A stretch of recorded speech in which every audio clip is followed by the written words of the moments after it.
मित्रों, please Sanskrit channel में आप सभी का हार्दिक स्वागत एवं अभिनंदन है। जैसा कि विदित है कि सेट में पूछे जाने वाले 30 प्रश्नों की प्रैक्टिस सीरीज लेकर यहाँ उपस्थित होते हैं, जिनमें पार्ट 7 प्रैक्टिस सेट नंबर 7 करा रहे थे, जिसका पार्ट 1 उपलब्ध करा चुके हैं और पार्ट 2 क्योंकि 10 ही प्रश्न कल हो पाए थे और बाकी आगे के प्रश्न जो 30 तक के हैं वो इस पार्ट 2 में हल करेंगे। तो चलिए प्रश्नों पर समय ना बर्बाद करते हुए प्रश्न पर आते हैं। पहला 11वां प्रश्न कह रहा है कि विशेषण और विशेष में समास होता है।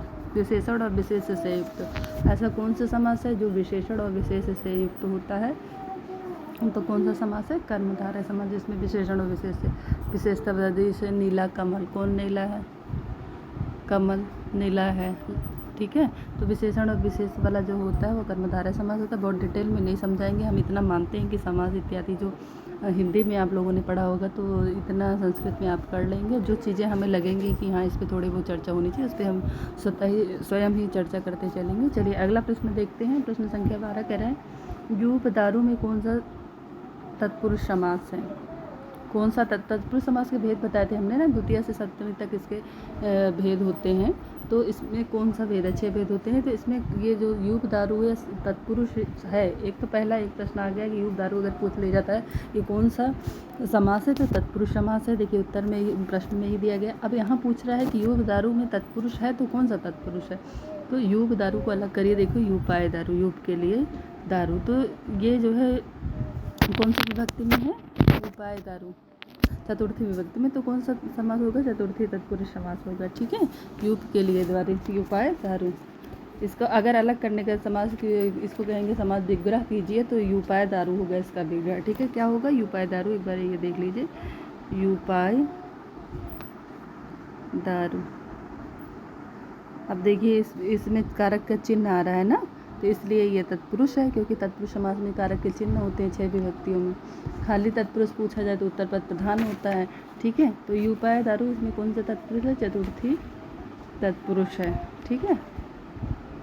प्रथम तृतीया नहीं, द्वितीय नहीं, पंचमी नहीं, बल्कि कौन सा तत्पुरुष है? चतुर्थी तत्पुरुष है। चलिए अगला प्रश्न देखते हैं।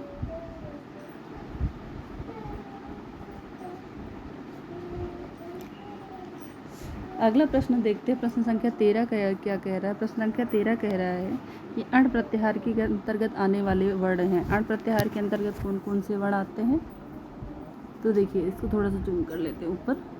अण प्रत्याहार के अंतर्गत आने वाला वर्ण है तो आई, ऊड़ा, रीली का, इस तरीके से चार जो सूत्र हैं, माहेश्वर सूत्र के जो 4 सूत्र हैं ऊपर के, उसमें स्वर की गणना हुई और नीचे के 10 सूत्र में व्यंजन की गणना हुई। तो अण प्रत्याहार में आ, ई, ऊ, क्योंकि हलन जो अंतिम हल वर्ण होता है उसकी गणना नहीं की जाती। शुरू के आदि रंतेन संहिता, आदि के वर्ण से जैसे अण कहा गया तो आदि के वर्ण से और हलंत वर्ण को मिला करके, अंत के वर्ण को मिला करके संहिता करके जो है प्रत्याहार बनाए जाते हैं। तो अण प्रत्याहार क्या है? अण प्रत्याहार में देखो आ, ई, ऊ 3 वर्ण आ रहे हैं, तो इसका उत्तर क्या सही होगा? आ, ई, ऊ। चलिए अगला प्रश्न देखिए। प्रश्न संख्या 14 कह रहा है कि री और टा वर्ग का उच्चारण स्थान है। री और टा वर्ग का, तो हमने क्या बताया था? ऋतु रसाणाम मूर्धा। क्या होगा? मूर्धा। री और टू का मतलब होता है टा वर्ग। टा वर्ग का मतलब क्या होगा? टा ठा डा ढा डा। टा वर्ग का मतलब क्या होगा? टा ठा डा ढा और डा। ये पांचों जो वर्ण होते हैं एक वर्गीय व्यंजन में, ये पांचों, और री और रा, ये वाला रा और ये वाला शा, ये सब मूर्धा से उच्चारित होते हैं, ठीक है। अगर ये सा पूछ ले या ये रा पूछ ले या टा वर्ग का कोई भी वर्ण पूछ ले तो किससे उच्चारित होते हैं? मूर्धा से उच्चारित होते हैं। लेकिन अंतिम वर्ण जो ये ड़ा है टा वर्ग का, ये मूर्धा के साथ साथ नासिका से भी उच्चारित होता है, ठीक है। चलिए अगला प्रश्न देखिए। प्रश्न संख्या 15 चतुर्थी विभक्ति होती है करण कारक में, संबंध कारक में, संप्रदाय। एक मिनट इसको थोड़ा जूम करते हैं। हाँ अब देखिए, अब दिख रहा है। चतुर्थी विभक्ति होती है करण कारक में, संप्रदान कारक में, कर्म कारक में, अपादान कारक में। बहुत ही आसान सा सवाल है। चतुर्थी विभक्ति हमेशा संप्रदान कारक में होता है, पंचमी विभक्ति अपादान में होता है, द्वितीय विभक्ति कर्म में होता है, तृतीय विभक्ति करण में होता है। यहाँ पे उत्तर जो सही होगा वो आपका उत्तर नंबर 20 सही होगा। अगला प्रश्न देखिए। प्रश्न संख्या 16 क्या कह रहे हैं? पादेन खंजा में तृतीय विभक्ति किस सूत्र से हुई है? तो एक सूत्र है एनांग विकारा, एनांग विकारा। ये सूत्र क्या कहता है कि जिस अंग में विकार हो, एन अंगेन, जिस अंग में विकार होता है उसी अंग में तृतीया विभक्ति लगता है। ये जिस अंग में विकार दिखाई जाए, यदि किसी के अंग में कोई विकार दिखाई जाए तो जिस अंग में विकार दिखा रहा है उसमें तृतीया विभक्ति लगती है। तो ये किस सूत्र से? पादेन खंजा, देखिए पैर से लग रहा है, तो किससे लग रहा है? पैर से लग रहा है, इसलिए पादेन में जो है तृतीय विभक्ति लगे। कभी कभी ये भी प्रश्न दे लेगा कि पादेन खंजा हमें जो पादेन है किस सूत्र से इसमें तृतीय विभक्ति लगी है, तो ये तो एनांग विकारा हो गया। अभी लेकिन पूछ लिया जाए एनांग विकारा सूत्र का उदाहरण बताइए, तो पादेन खंजा होगा या अक्षणा काड़ा होगा। इस तरीके से कुछ भी विकार हो, या काना, लूला, बहरा, लंगड़ा, कुछ भी दिया जा रहा है तो उसमें ये पूछ लेगा कि कौन सी विभक्ति, तृतीया लगेगी, चतुर्थी लगेगी, पंचमी लगेगी, तो हमेशा तृतीया विभक्ति लगेगी अगर अंगों में कोई विकार होगा तो। ठीक है, चलिए अगला प्रश्न देखते हैं, प्रश्न संख्या 17, और इसका ए ऑप्शन सही होगा पादेन खंजा वाले का। प्रश्न संख्या 17 देखिए, 17 कह रहा है कि धन सानच प्रत्यय के योग में बनने वाला शब्द। अच्छा, सानच जो प्रत्यय है ना, इसका शेष क्या बचता है? जब ये क्रि धातु से के साथ जुड़ता है तो सानच का जो है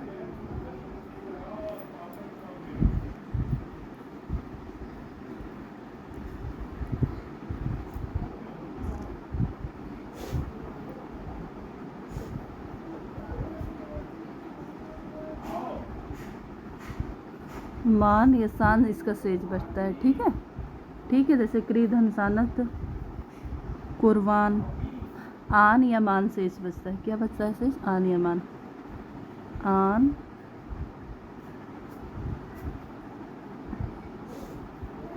या मान शेष बचता है। ठीक है, आन या मान इसमें शेष बचता है। अब जैसे क्री धातु है, क्री धातु करने के योग में होता है, क्री धातु में सानच प्रत्यय जुड़ेगा तो क्या बनेगा? कुर्बाना, आन बना ना, कुर्बान, कुर्बाना, कुर्बाना। ठीक है, क्या बनेगा? कुर्बाना बनेगा, कुर्बाना। देखिए ये वाला बनेगा, ऑप्शन नंबर डी बनेगा। क्या बनेगा? ऑप्शन नंबर डी, कुर्बाना नहीं कुर्बाड़ा बनेगा। अच्छा, ये कुछ इंपॉर्टेंट चीज़ें, जैसे वैसे तो अगर सान में आन मान शेष बचता है उस हिसाब से देखा जाए तो कुर्बाना सही लग रहा है, लेकिन यहाँ भी कन्फ्यूजन है। लेकिन इसका जो है विशेष बनता है, इसका कुर्बाना नहीं बल्कि कुर्बाड़ा बनता है। क्या बनता है दोनों मिला करके? कुर्बाड़ा। आन मान शेष बचता है तो इसका क्या बनेगा? कुर्बाड़ा।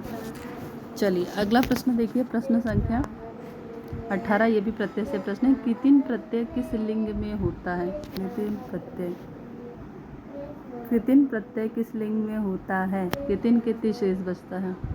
ठीक है, लसक व तद्धित से का लोप हो जाता है, का लोप हो जाता है, और हलंत्यम से ना का लोप हो जाता है। बचता क्या है? ती। तो कितिन प्रत्यय में जब किसी धातु के साथ जोड़ा जाता है तो उसका ती शेष बचता है। क्या शेष बचता है? ती शेष बचता है। अब प्रश्न उठता है कि जो कितिन प्रत्यय है आपका, वो कितिन प्रत्यय से प्रश्न मतलब ये पूछ रहा है कि जो कितिन प्रत्यय है इसमें ये किस लिंग में होता है? ये बहुत इंपॉर्टेंट प्रश्न है, किस लिंग में होता है? चलिए बताइए, कितिन प्रत्यय किस लिंग में होता है?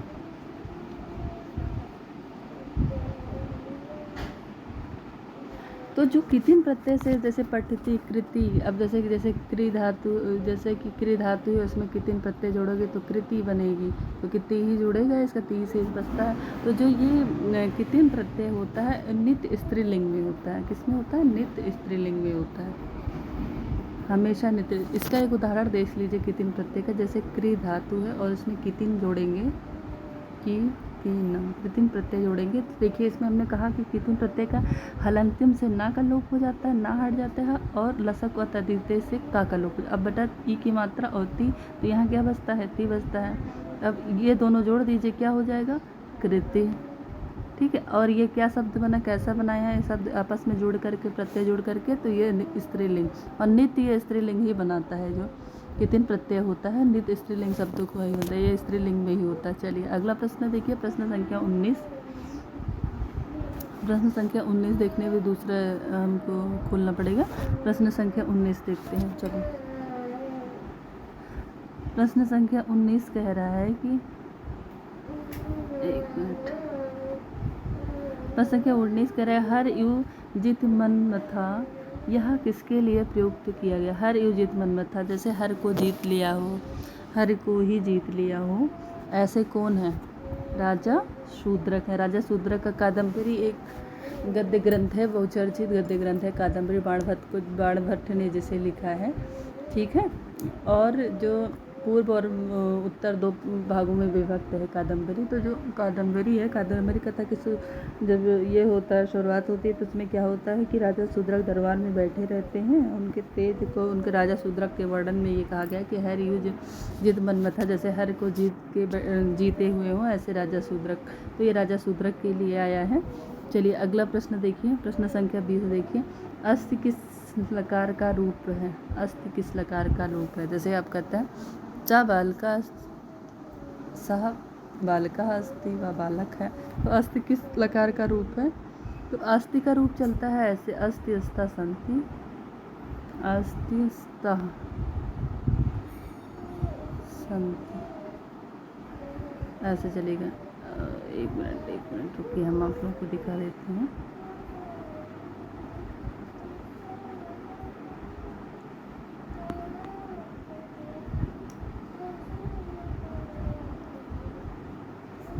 अस्थि का रूप ऐसे चलेगा,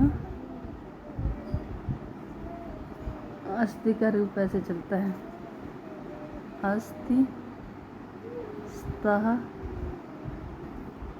यह बहुत इम्पोर्टेंट है, संति,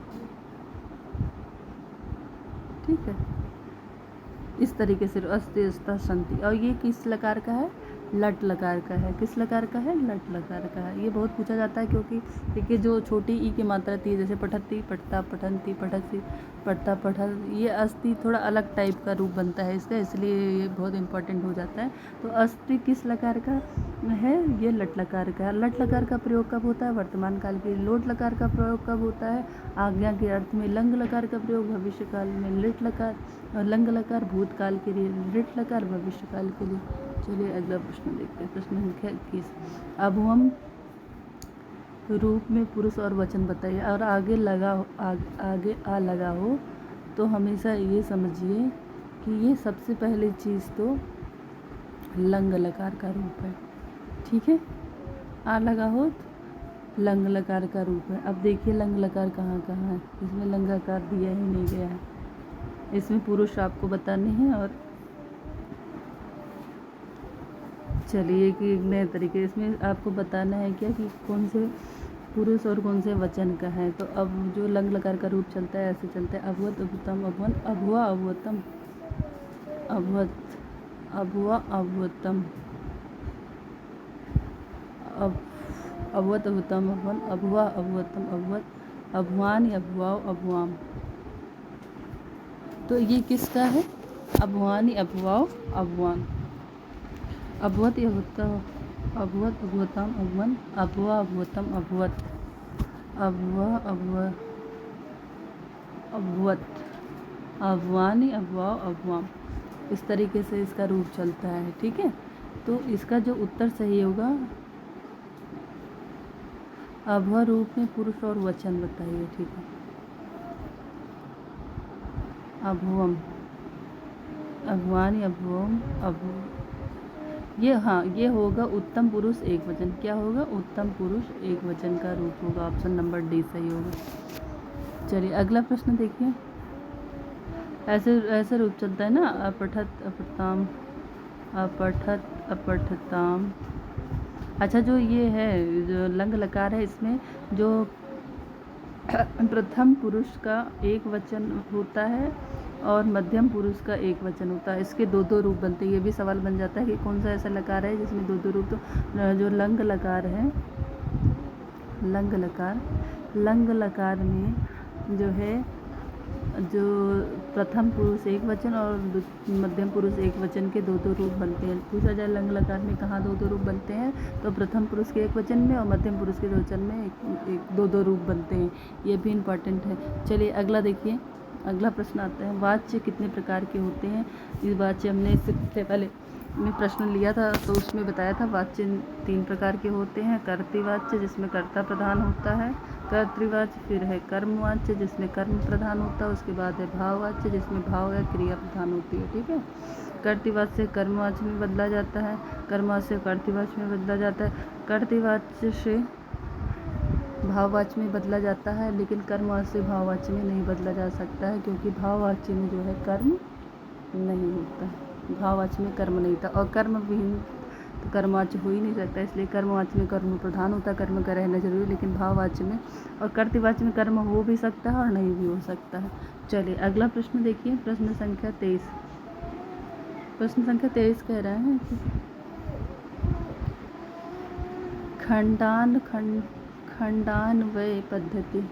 खंडान्वय पद्धति का अपर नाम क्या है?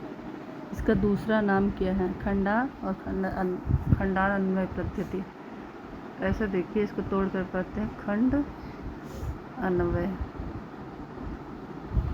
अन्वय पद्धति का अन्य दूसरा नाम क्या है? तो इसका क्या प्रश्नोत्तर विधि है, समाहार विधि है, प्रत्यक्ष विधि है अथवा निर्वात विधि है? एक शिक्षण का प्रश्न है, बहुत इंपॉर्टेंट हो जाता है इसलिए। तो इसका अन्य नाम क्या है? खंडान्वय पद्धति का अन्य नाम क्या है?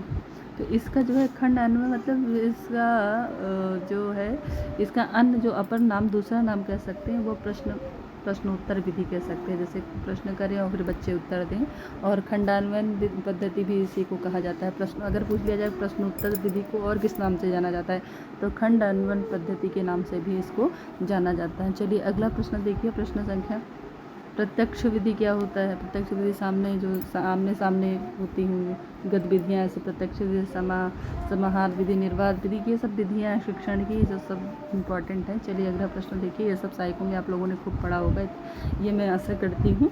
चलिए, क्योंकि साइको सबसे ज़्यादा जो भी सीटेट और यूपी टेट इत्यादि की तैयारी कर रहा होता है वो सबसे ज़्यादा फोकस उसका साइको पे ही होता है हर बच्चे का, क्योंकि साइको से देखिए अपने सब्जेक्ट का 30 नंबर का प्रश्न देता ही देता है। उसके अलावा शिक्षण के जो सब्जेक्ट में जैसे कि हिंदी हुआ, आपका संस्कृत हुआ, इन सब में भी शिक्षण के कुछ प्रश्न पूछ लिए जाते हैं, तो इसलिए लोग साइको ज़्यादा पढ़ते हैं।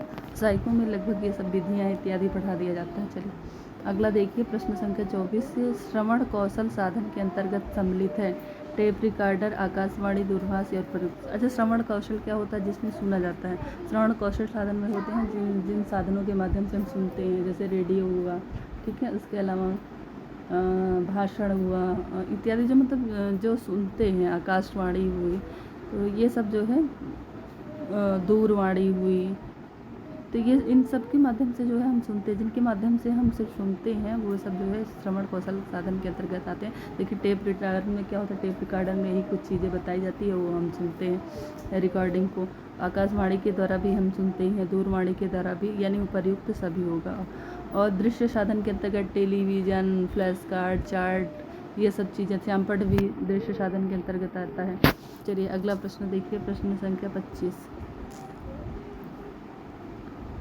प्रश्न संख्या 25 कह रहा है, भाषा की सबसे छोटी इकाई क्या होती है? तो भाषा की सबसे छोटी इकाई को ध्वनि कहते हैं, या अक्षर कहते हैं, या वर्ण कहते हैं। कुछ भी दे, चाहे ध्वनि दे दे, चाहे वर्ण दे दे। ये हिंदी में पूछा जा सकता है, वर्ण, ध्वनि, अक्षर, ये सब भाषा की सबसे छोटी इकाई है।